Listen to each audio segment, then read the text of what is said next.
Hello guys, good morning. At today's topic, ito wala nang ligoy-ligoy. Ano bang the best at trending na video editor ngayon?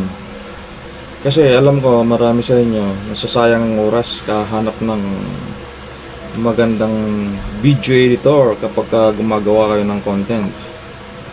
So huwag nating patagalin kasi ito rin naman ang ginagamit ko, yung CapCut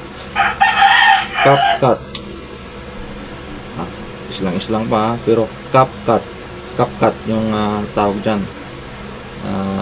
Madadownload nyo sa Play Store,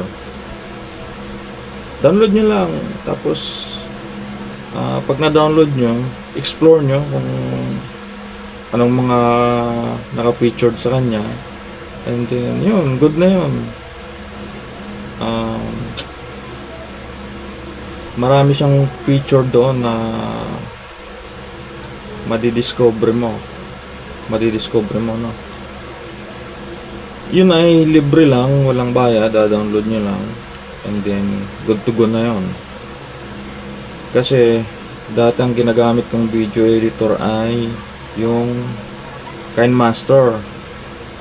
Medyo hassle siya gamitin.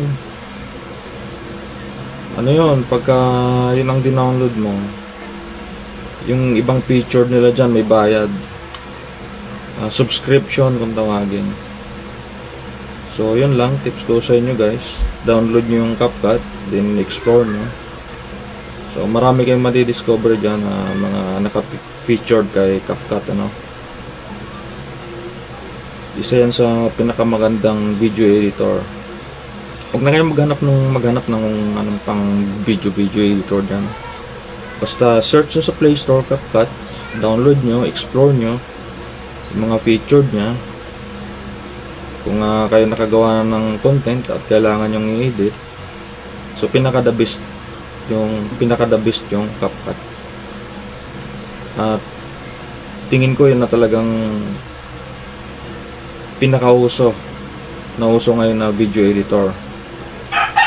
Kasi libre lang at marami pang featured. Yun lang guys. Thank you.